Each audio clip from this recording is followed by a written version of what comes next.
वर्ध्याच्या सेलू तालुक्यातल्या हिवरा येथील एका शिवबांधणीचा मोका चौकशी पंचनामा करण्यासाठी महसूल विभागाचे पथक गेले असता महसूल विभागाचे अधिकारी यांना अश्लील शिवीगाळ करत धक्काबुक्की करत एका शेतकऱ्याला दांडूने मारहाण केली।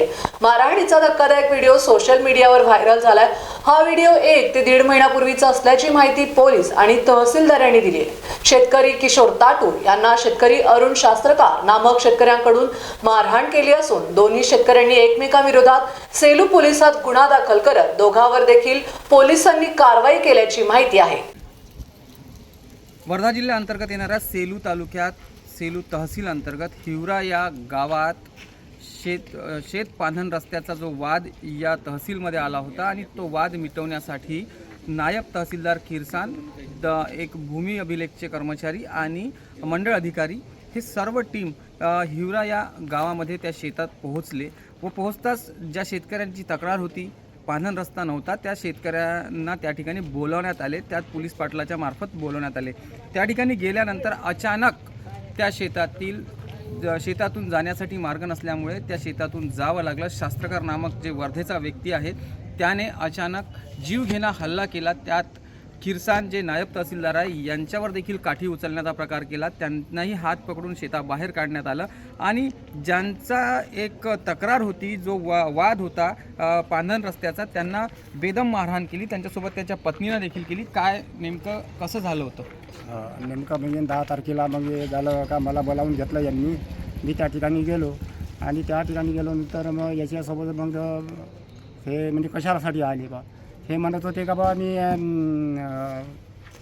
पाहणी करण्यासाठी आलो, मोजणी आहे या ठिकाणी मोजणी करण्यासाठी आलो। तो शास्त्रकार आला आणि म्हणे कशाला आला म्हणे तू म्हणे या ठिकाणी तू निघते का घरा इथून म्हणे म्हणजे निघून हे काही निघाले नाही। मी त्याच्यापासून 20 फुटावर उभा होतो।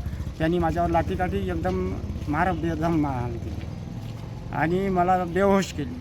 म्हणजे माझी पत्नी मग ते धावली आणि माझ्या पत्नीलासुद्धा त्यानं झांपार धरून ओढलं आणि खूप लांबाझोंबी तिथं झाली। यांच्या पत्नी देखील आपल्यासोबत आहेत। ताई, नेमकी ही मारहाण कशी झाली होती? तेव्हा तुम्हाला कुठे जखमा झाल्या होती? काय नेमका प्रकार झाला होता? माझ्या घरच्या पतीचे बोट दोन्ही मोडले आणि खांद्याला मार आहे। आम्ही तिथं गेल्यानंतर माझ्या घरचा माणूस पूर्ण बेहोश पडून होता। नंतर मी धावल्यानंतर मला बी माझे पूर्ण सोन्याचे भांडे पाडले, कानातले आणि नाकातला खडा आणि ब्लाऊज धरून ओढलं माझं।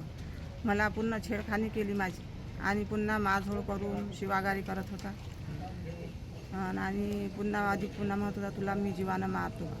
पोलिसात तक्रार दिली? पोलिसांनी काय तक्रार? पोलिसांनी काहीच नाही। आम्ही तिथं गेल्यानंतर ढकलधुकलचा रिपोर्ट आमचा लिहिला, नंतर त्यांनी काहीच आमच्यावर कारवाई केली नाही। नक्कीच घटना इतकी मोठी आहे, एका महिलेला इतका मोठा विनयभंगासारखा जो प्रकार तिच्या मारहाणीत घडला होता तरीही पोलिसांनी त्यांच्यावर असे ठोस कुठलेही गुन्हे लादलेले नाही आणि त्यातच एक जे शासकीय यंत्रणा आहे शासकीय यंत्रणा कुठे आणि कोणाच्या दबावाखाली त्यांनी त्याची तक्रार केली नाही, त्या आरोपीची तक्रार केली नाही आणि तो मुजोर शेतकरी असे जर शासन अशा मुजोर शेतकऱ्यांना जर मोकाट सोडेल तर नक्कीच हा गुंडगिरी वाढवण्याचा प्रकार आज शासकीय यंत्रणेकडून होते आहे।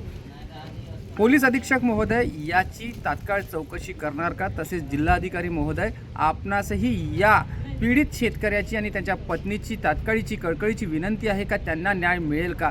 शेवटी तर पांधन रस्त्याचा मोका चौकशीचा प्रश्न होता, परंतु इतकी मारहाण आणि एका महिलेचा विनयभंग देखील त्या ठिकाणी करण्यात आला। तो व्हिडिओमध्ये स्पष्ट दिसते आहे, तरी तो आरोपी मोकाट का आहे? Star Maharashtra news, Nilesh Pinjarkar, Selu, Wardha.